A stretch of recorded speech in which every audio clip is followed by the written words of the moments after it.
Tonight, temperatures in Yukon dip back below -50 as a second snowstorm slams Newfoundland and Labrador. Our main goal was just to stay warm. Freezing temperatures, mounds of snow, the warning for those dealing with extreme weather. Nigeria confirms it worked with the U.S. on strikes within its own borders. It is about Nigerians, innocent civilians. The motivation and why it could happen again. A mandatory photo for a trip to the States. With all of these restrictions and the rhetoric, it's deterring so many people. The new hurdle to crossing the border. From CBC News, this is The National with Erica Johnson. Thanks for joining us. Tonight, many Canadians are facing a ferocious blast of winter. Snow, powerful wind, and bitter cold, prompting weather warnings across the country. The northern coast of Newfoundland is taking a direct hit with up to 60 centimeters, knocking out power to thousands. In northwestern Canada, it's a deep freeze with parts of Alberta, BC, and Yukon plunging below -50 degrees. Ithel Musa now with the dangers that come with those conditions and the Canadians that are taking it head on. In Gander, Newfoundland, a cold white blizzard for Christmas. Wind gusts of up to 90 kilometers an hour and about 50 centimeters of snow. Greg Bloomer and his family hunkered down. Our main goal was just to stay warm. We had plenty of food. We binge watched some television shows, some TV movies. At its peak, electricity was out for 4,500 Newfoundland Power customers, some still without power on Boxing Day. And there's another storm on the way, more heavy snow, strong winds, and whiteout conditions. RIP to my car. Some places as much as 50 to 55 centimeters of snow with 90 kilometer an hour, 75 to 90 kilometer an hour winds as these systems go through. Combined, parts of Newfoundland and Labrador could see more than 100 centimeters in just 48 hours. We're Newfoundlanders, we're used to it, so we just kind of take it as it comes. In southern Yukon, an Arctic ridge of high pressure is bringing severe freezing conditions, with extreme wind chill as low as -50. We measure the frostbite time in seconds when you get to that cold. So fully done up, make sure that there's nothing exposed. Still, many remain unfazed. We've got lots of good thermals. Yep. Got my Stanfields on. Lots of layers, lots of tea. This teen is too cool for layers. No hat, no gloves, no problem, she says. I do this every day at school. I'm okay. And then there's this old pro. I've been here 75 years. I'm used to it.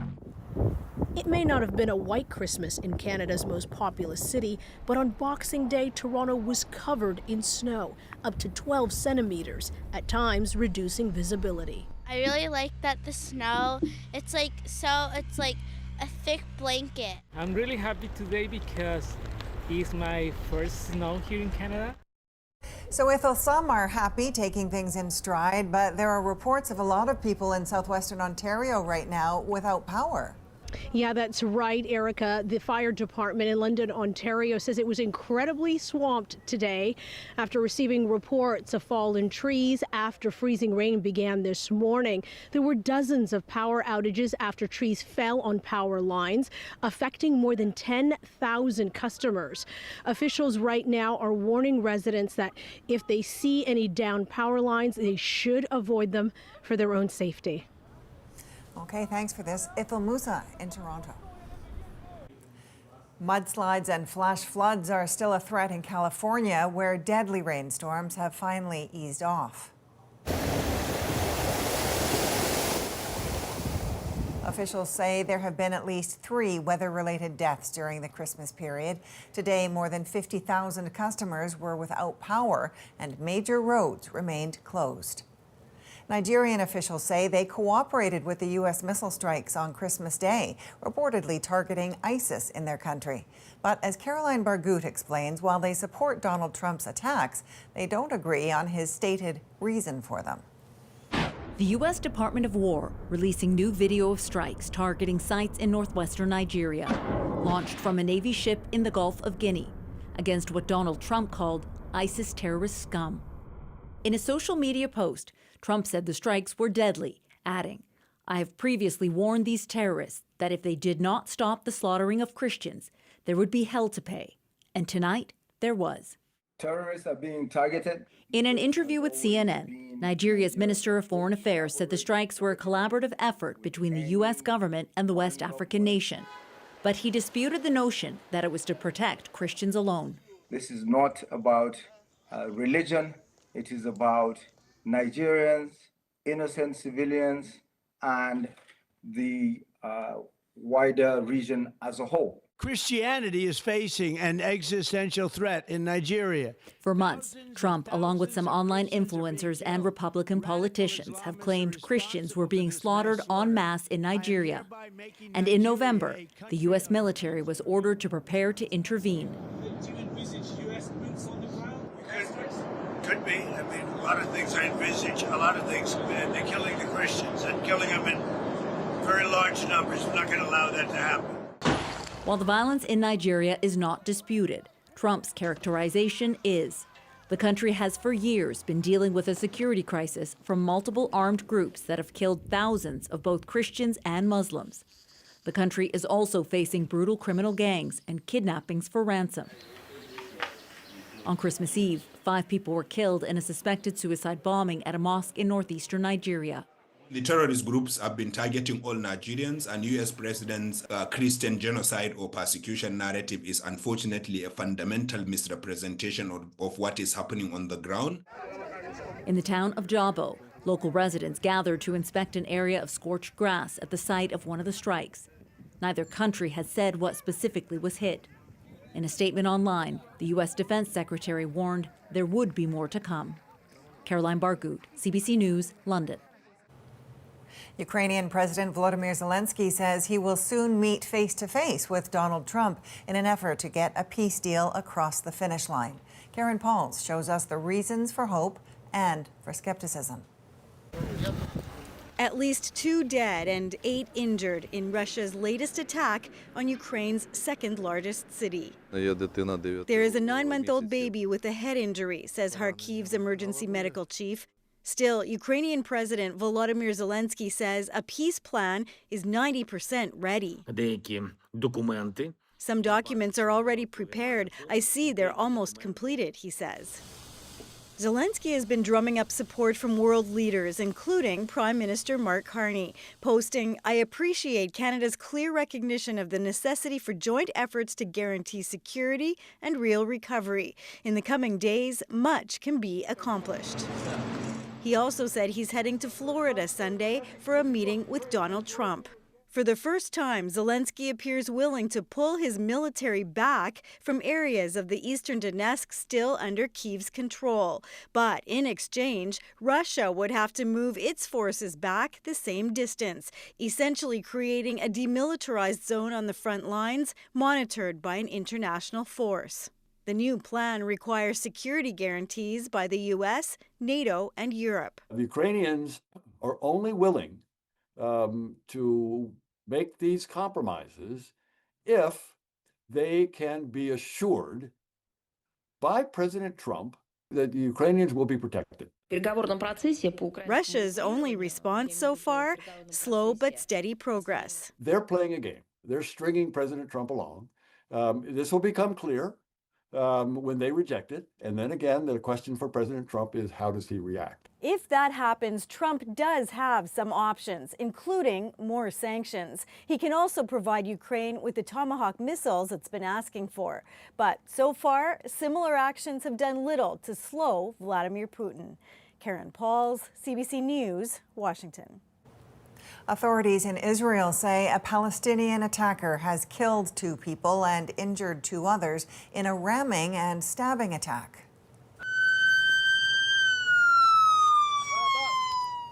Police say the suspect crashed into several people, killing a 68-year-old man and injuring a 16-year-old boy. He then stabbed an 18-year-old woman to death and injured a 4th person with a rock before he was shot by a civilian and taken into custody alive. Israeli forces announced a raid on the assailant's West Bank town to demolish his home in retaliation. A new rule is now in effect that could force you to allow U.S. officials to take and keep your photo whenever you cross the border. Yasmin Harnea now on the privacy concerns already being raised. A newly implemented U.S. policy is adding another layer of scrutiny for travelers. It is now mandatory for non-U.S. citizens, including Canadians, to take part in a facial biometrics program. Travelers will be subject to photographs when entering and leaving the country by all modes of transport. You're exposing your identity to, government, and I believe that we should have, freedom, our own personal rights to, keep our identity to ourselves. Privacy experts are concerned about where those photos could end up. The fewer places where this data resides, the better, because once it's taken and it can be used by other people. The Department of Homeland Security says it can't delete personally identifiable data like photos and only keep a record of entry or exit. It says files can be stored for as long as 75 years for law enforcement and immigration tracking purposes. Canadians are not the only travelers facing new border security measures. Earlier this month, U.S. President Donald Trump expanded the list of countries facing full or partial travel restrictions to 39. The administration is also proposing requiring certain tourists to submit 5 years of their social media history before entering the country. It's one thing after another. This dual citizen and immigration lawyer says the photo policy could have a chilling effect on cross-border travel at a time when Canada-U.S. relations are already strained and travel to the U.S. has been down for months. With all of these restrictions and the rhetoric, it's deterring so many people in Canada from entering the U.S., either to shop or just to vacation. Some Canadians, however, say they don't mind being photographed. It doesn't really bother me, given that we're doing nothing wrong.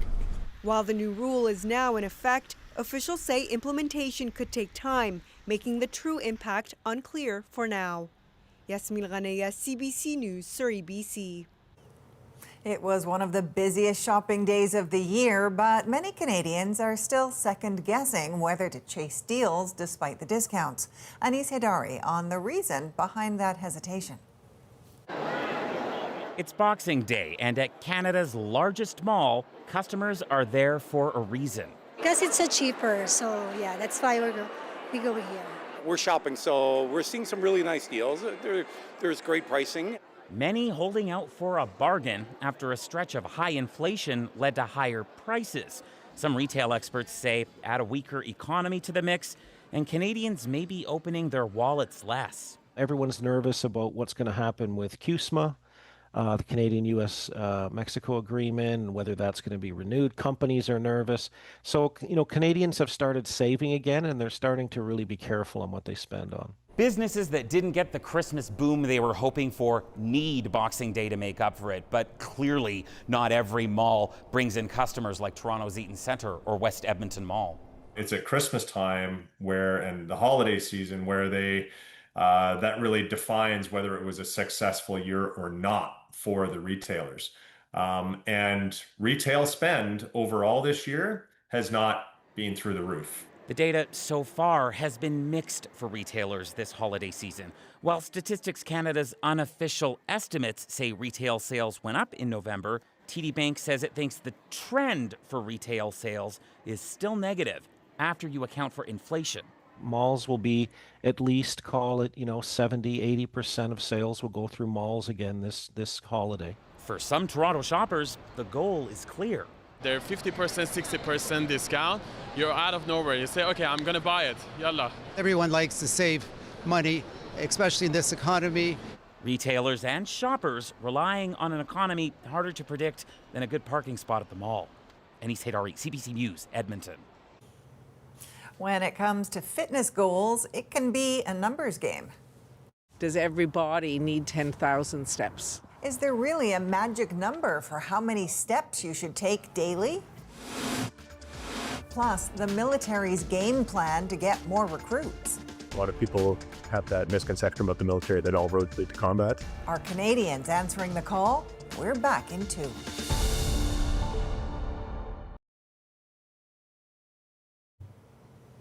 Step counting has become a fixture in how many people track their level of physical activity. Lauren Pelly looks into the latest science behind just how many steps you should aim for to keep in shape. Whether it's a New Year's resolution or just a way to stay healthy, many Canadians want to increase their daily steps. So what's the magic number for how many steps in a day you really need? Well, my average is about 15,000 a day with the dog. This Pickering, Ontario couple aims high, but they admit focusing on a number can be tricky. If you concentrate on steps, I think that's, I don't know, there's kind of pressure. This walking group for people 55 and up focuses more on just getting moving and staying independent, rather than hitting a specific step count. At one point, the idea was everyone should do 10,000, and now there's some query back and forth. Does everybody need 10,000 steps? Fun fact, the notion of getting 10,000 steps per day isn't actually based on science, but from marketing. It was tied to ads for a Japanese pedometer 60 years ago as part of a campaign linked to the 1964 Tokyo Olympics. The English translation is literally 10,000 step counter. The scientific director for Participaction says there are better ways to think about steps than a decades-old marketing ploy. Look for those little opportunities where you can break up those extended periods of sitting. Can you get off a transit stop sooner or a little bit later? Can you park further away? It can also mean walking a bit farther, a bit faster, or swapping an escalator ride for the stairs. But if you do want to focus on a number, research suggests it might be lower than you think. Various recent studies show daily step counts in the thousands may cut mortality rates, and only around up to 7,000 steps per day are needed to see those benefits. At around 7,000 steps a day, we start to see a little bit plateauing of health effects. This researcher says it's all about hitting realistic goals. If you tend to be the kind of people who are, lingering around, 4,000, trying to bring it up to all the way to 10,000 might be a little bit out of reach. Of course, when it comes to staying healthy, it's all a step in the right direction. Lauren Pelly, CBC News, Toronto. Backed by billions of dollars in new funding, Canada's military is being tasked with finding new ways to bring in recruits. Dionne Johnson now with the incentives being offered and whether they're working.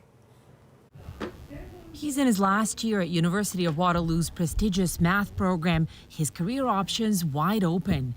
But post-graduation, Adam Yo, who was in cadets as a teen, has his sights set on joining the military. I believe that Canada is a country that's going to be more and more geopolitically relevant in the future due to its vast natural resources and Arctic presence. So I think it would be really cool just to be a part of that vision. His hopes are aligned with the federal government's $20.4 billion push to strengthen Canadian armed forces through retention and recruitment.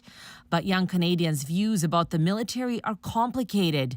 In an Angus Reid survey that asked the question, could you ever foresee an armed conflict that would compel you to volunteer for military service in a combat role, only 43% of 18 to 34-year-olds responded yes, compared to 55% of those 55 and older. A lot of people have that misconception about the military that all roads lead to combat. There's a variety of different occupations, almost as wide as anything that you could do on the civilian side of things as far as work.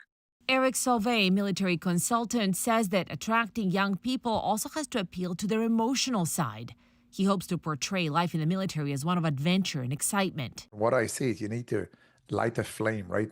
I want to join this. I see some exciting stuff. I see people doing obstacle courses. I see people running in the mud, like ships on that sea. Airplanes flying. Still, in an uncertain economy and particularly high youth unemployment numbers, job security and solid pay, including a new raise, are major factors, says this new recruit going through basic training. When I talk to other people outside, that's something I always bring up. Hey, money is coming in right now, and so this is a good time to join. I have so many friends around me that recently graduated that are struggling to find jobs. Recruiters are hoping that in a tough economy and an era of renewed patriotism, the stability of a military career will appeal to more young Canadians. Dionne Johnson, CBC News, Toronto. The last of the famous Dionne quintuplets has died at age 91. Annette Dionne and her 4 sisters became world famous for surviving their birth in an Ontario farmhouse. A country doctor helped exploit them as a tourist attraction, earning millions of dollars, something they all came to resent. The clock is ticking for Canada to reach its new massive defense spending goal.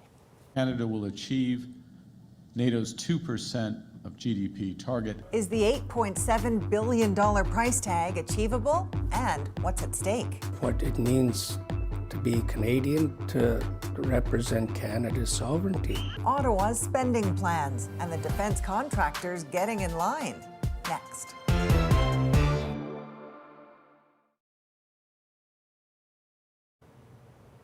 A self-imposed deadline by the federal government to drastically increase defense spending is set to arrive in a matter of months. Recently, Chief Correspondent Adrienne Arsenault set out to find out how Canada can reach its goal.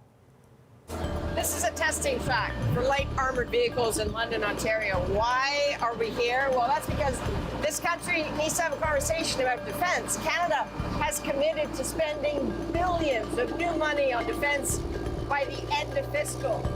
How do you spend that much money that quickly? What do you spend it on? Do you spend it on more light armored vehicles?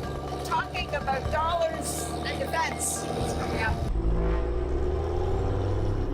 Government must start fulfilling its most fundamental role: Canada's Prime Minister made a promise. defend Canadians. This country will spend an extra $8.7 billion on defense by the end of March. We believe that the CAF has the latest in technology. No wonder defense contractors here are eager to show off what's for sale. What you see there is the body of the satellite. It enables you to do a mission rehearsal without having to fly. It's a lot of money to spend quickly and wisely, and for this industry, hoping to cash in on some of it, it's a very big deal. I was at work and it was like, wow. After 30 years of trying to struggle to get people to pay attention to the Canadian Defence Industrial Base, I didn't really expect it. To me, that's been the most notable thing of Mr. Carney's time in office. Effectively, Canada is now in an arms race, kicked off with a June 9th announcement. I'm announcing today that Canada will achieve NATO's 2% of GDP target this year, half a decade ahead of schedule. Moving fast now seems Carney's answer to decades of moving slowly on defense. Yes, on occasion, like the war in Afghanistan, Canada has injected some money into defense, but not a lot, and certainly not for a long time. Consider this. In 2023, Canada was thought to be the only NATO country that was failing to meet both critical spending targets, spending 2% of GDP on defense and making sure 20% of that spending was on research, development, and equipment. So Mark Carney is promising Canada will hit those targets and go even further, hitting 5% of GDP on defense by 2035. That is a promise quite possibly easier said than done. Spending 2% of GDP. That is certainly the caution from David Perry, a military expert who spent his entire career looking at defense spending. Canada's got farther to catch up to get to an overall share of our economy spending on defense than a lot of our allies do. Our house needs more repairs? Absolutely. The roof leaks, the basement floods, the wiring's old, and the plumbing needs to be updated. Other countries are doing one or two or a few of those things and putting on an addition. We're kind of doing everything at once, in part because we didn't fix anything for about 25, 30 years. Here's the reality of that house in disrepair. As a start, Canada needs new warships, new submarines, new coastal defense vessels, new fighter aircraft, new surveillance aircraft, and don't forget new recruits. The Canadian forces are short as many as 14,000 members, especially worrying that some new recruits are leaving in part because they complain of lengthy delays in getting trained. So we'll put it over the eyes first. Okay. So you should be able to see your surroundings and everything. Precisely a problem the Ottawa-based defense contractor Calian is trying to help solve. If you take your fist out and rotate it, you can actually change the direction that you're looking at the ships from. Then you can drop down in and be any of the team members that are going to be part of this. This virtual reality program could rapidly train huge numbers of sailors to refuel ships at sea. We're in a moment where the ambition is to hire more people, to spend more money, Yep. to do it quickly. How does this feed into that? Yeah, you're able to train a lot more people. So the goggles themselves are really not that expensive. You can then have many more people working this virtual reality in training, so that when you're able to shorten the training times. Jay Ballard, once a fighter pilot, is a vice president at Calian. This is how you train like you're going to fight. You're using the system that you're going to use when you're deployed. Says industry-wide Canadian defense contracts have been good but inconsistent, and that has made many firms nervous about their futures here.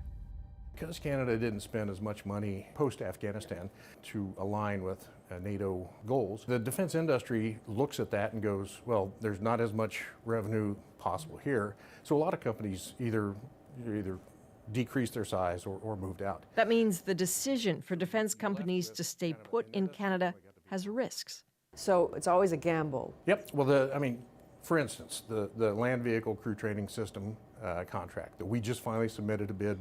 We're teamed with another company to do that. We've been tracking that for 17 years. If you pay a team to stay ready for that, you're investing in that, and nothing's happening. There's no revenue associated with it. It is a sunken cost that just continues to rise. To suddenly trust that Canada is about to keep its promise may require a leap of faith from contractors. What they do not doubt is the motivation to spend. If they don't pay, I'm not going to defend them. No, I'm not going to defend them. The U.S. president has made the consequences of not doing so perfectly clear. That makes this a matter of survival as a country and an economy. The Prime Minister getting even more bold with his spending announcement, committing to it being a job creator in Canada. We will ensure that every dollar is invested wisely, prioritizing made-in-Canada manufacturing and supply chains. We should no longer send 3/4 of our defense capital spending to America. How will that happen?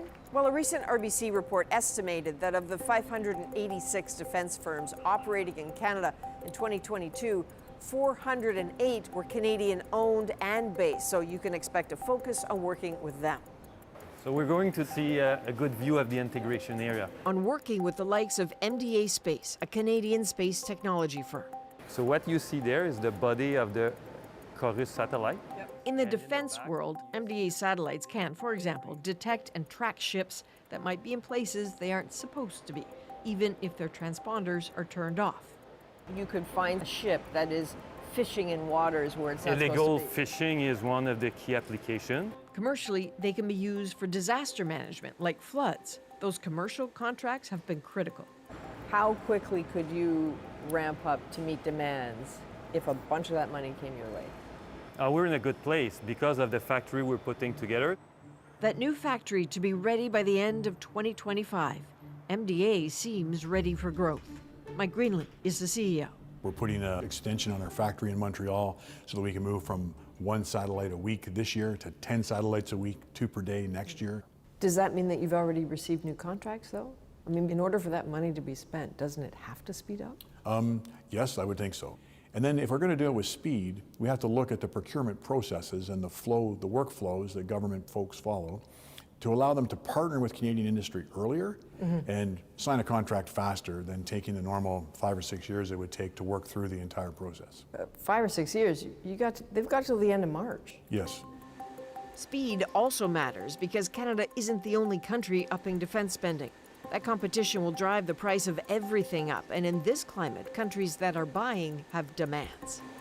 As a space company in Canada that has a large defense presence, I'm being asked these days how I can move manufacturing from Canada to other countries because they're trying to figure out how a larger, more capable sovereign capability, and could I build some space equipment in their country towards their needs.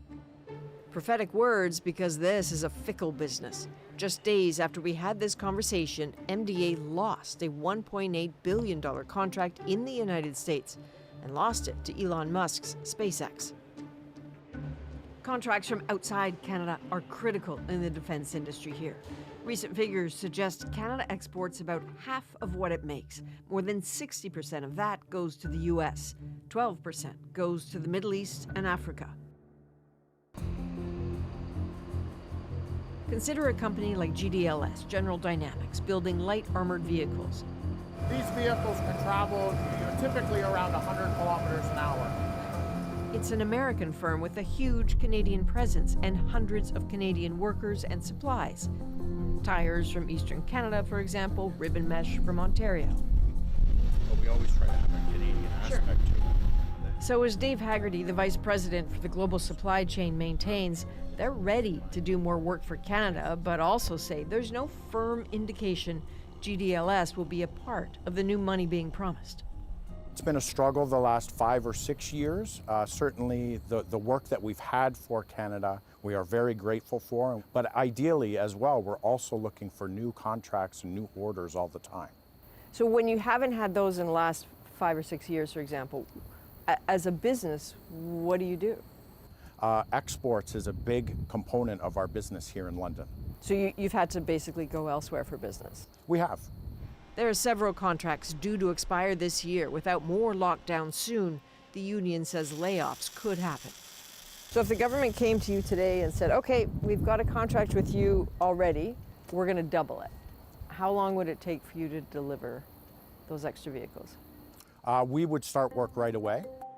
Canada may say it wants to spend more and speed up, but what is taking so long? Bigger in financial magnitude? David Perry, the defense budget expert, has some ideas. What makes it hard to spend this much money? Because it sounds like an inviting prospect to get a shot at spending this much. A few things. I mean, we haven't had enough money for defense for a very long time, so we've created this whole structure about making sure we get the biggest bang out of every single buck we're trying to spend.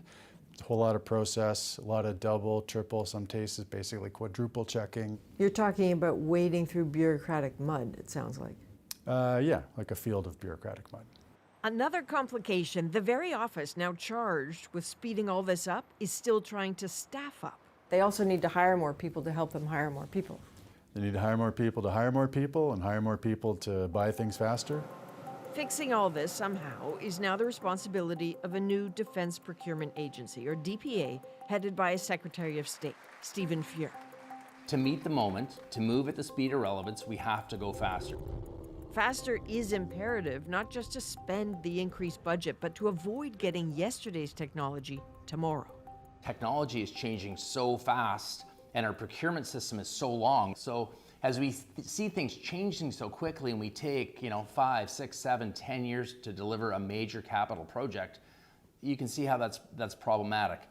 DPA will make things a lot faster, and I'll give you one great example we just announced. We're going to procure submarines. So contract award initially was 2028, subs in the water by 2035. I think we can get to contract award much, much faster. But Minister, why are we talking about buying diesel submarines that can only stay at the bottom of the ocean for a few weeks when other countries are buying autonomous vehicles that can stay under much longer and work towards the future? That's what I mean by yesterday's tech. You need to do both. If you have an A category, first class, world class military, you do both those things. There are no submarine manufacturers in Canada, but Fuhr echoes Carney's promise to build up the industrial base here when possible. So that building for defense is also building for the economy. Before now, 75 cents of every dollar that Canada spent went south of the border. We're going to be doing that differently. If we can spend it in Canada without affecting the timeline too much, we're going to do that. That's good news for Canada's defense companies and possibly this country's bottom line. But time matters. The government is also promising more money to secure Canada's north. After the break, come with us to the Arctic Circle to see firsthand what needs protecting.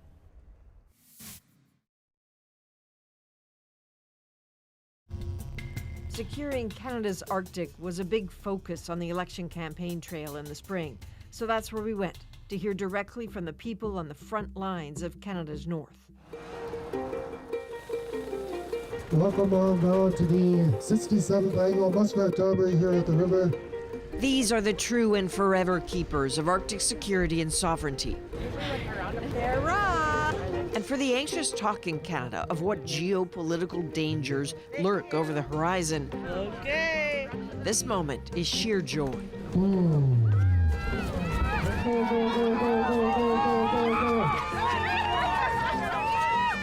The Spring Jamboree in Inuvik, Northwest Territories, a few hundred kilometers north of the Arctic Circle. Days of races and games on the frozen Mackenzie River. and more fun than most people have ever had playing musical chairs in the arena. Go grab a bag!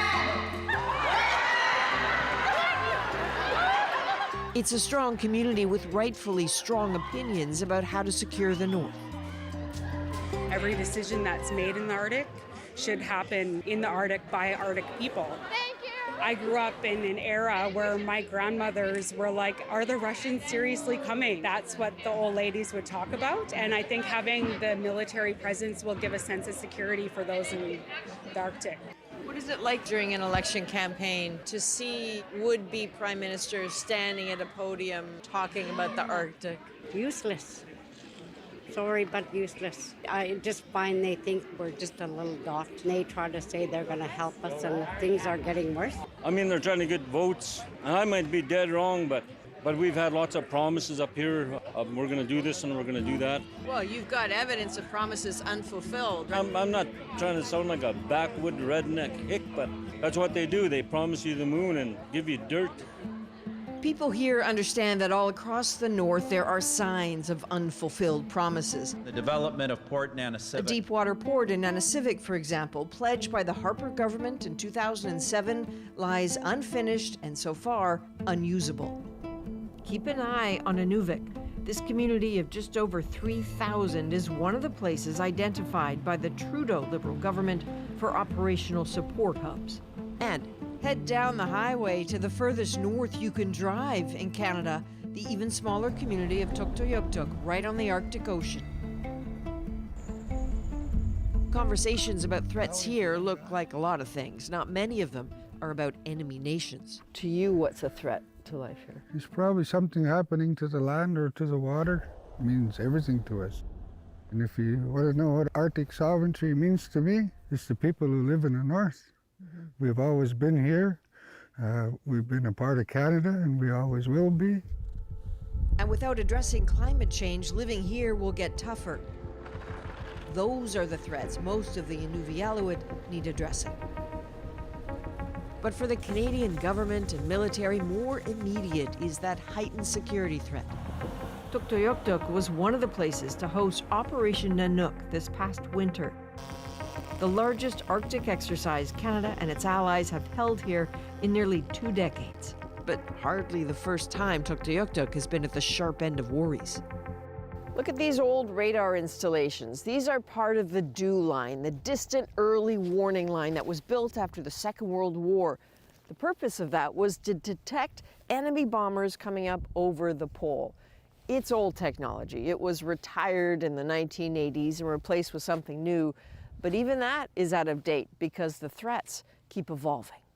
Canada's modernization of surveillance, though, hasn't been fast, and its military spending not sufficient for the likes of Rob Hubert. We see D&D desperately trying to push the government to do more stuff, including the purchase of the F-35s, but nothing is done. Hubert is one of Canada's leading experts on Arctic threats, and he doesn't mince words. If nuclear war is to occur between the major powers, and particularly the Americans and the Soviets/Russians, it is because something has gone wrong in the Arctic. When you say that to people, what is the response you get from them? Most people don't realize just how dangerous everything has become.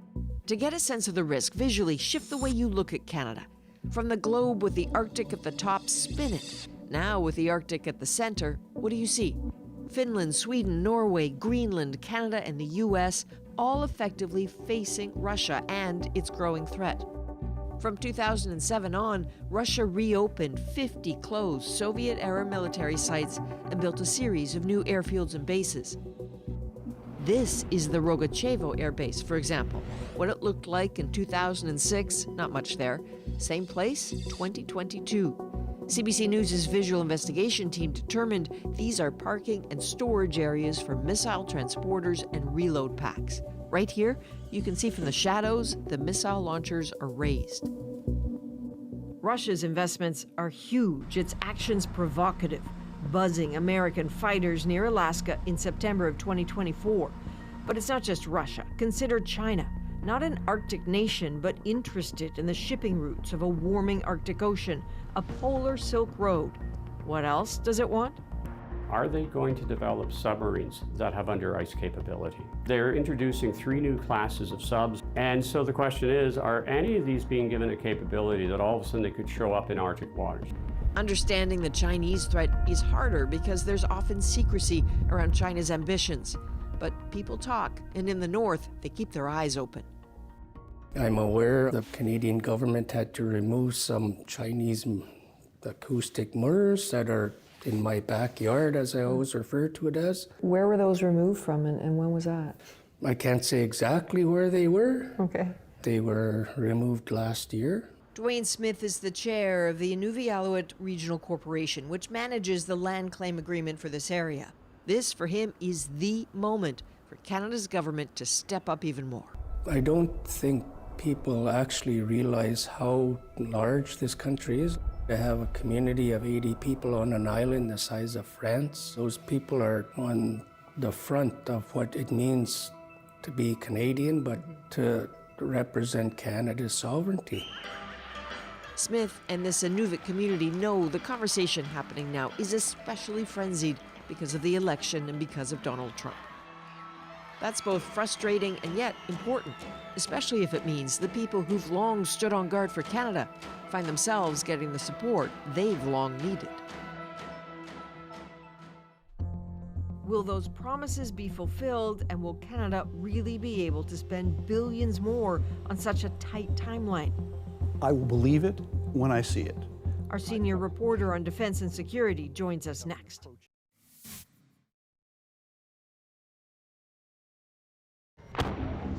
Is it even possible to spend this much money on this timeline? We sat down with our senior defense correspondent, Murray Brewster, who's been thinking about defense procurements for years, even during the lean ones. So, Murray, Minister Fuhr says, okay, the government is on track to spend $8.7 billion of new money by the end of March. What do you think? I will believe it when I see it.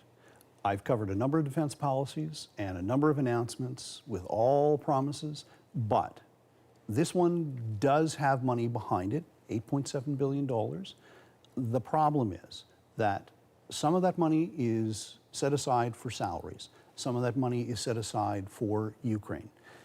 The Prime Minister has said that the rest of the money is basically foundational, meaning it's there to build bases. It's there to build up the training system. It's there to do a whole bunch of things that the military hasn't done for decades. So I think those are really important points.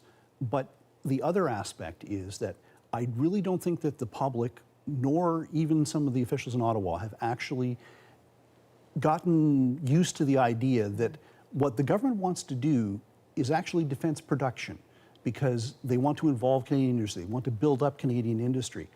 And right now, all they do is defense procurement. We're talking about particulars, but what is the vision for Canada's military? Do you have a sense of what that is yet? I don't think we have a vision for what we expect the Canadian military to do. For decades, we have talked about the Canadian military as being peacekeepers, but we had the Afghan War where they were war fighters. There's been a great focus on forest firefighting.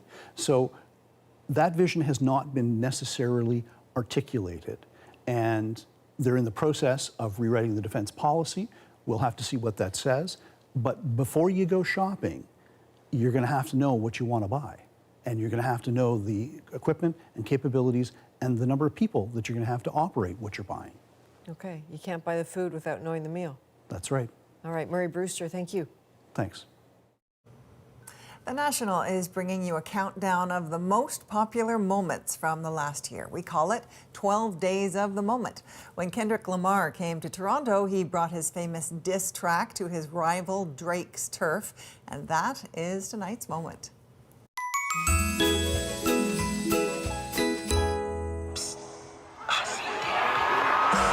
I'm not surprised that Toronto showed up to see the man Kendrick do his song. In one sense, Not Like Us is kind of brilliant because of the way that it creates two sides. Beef in hip hop is not new. Let's just be honest here. This is entertainment. I actually don't know why these two are trying to be the #1 hip hop artists in the world. They don't even need to be fighting over this. People can be Kendrick fans and Drake fans. Not Like Us does not have to say this is America versus Canada. The people in Toronto, the people in the GTA, they wanted to be there.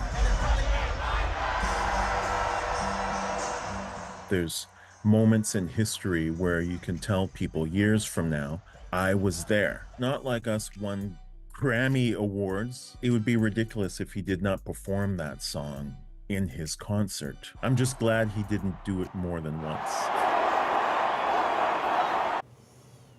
Now, that standing ovation went on for over 2 minutes, and the next night, the standing ovation lasted almost 5 minutes long, but Lamar did not end up performing an encore of the song on either of those evenings. From all of us at The National, thank you for being with us. I'm Erica Johnson in Vancouver. Take care.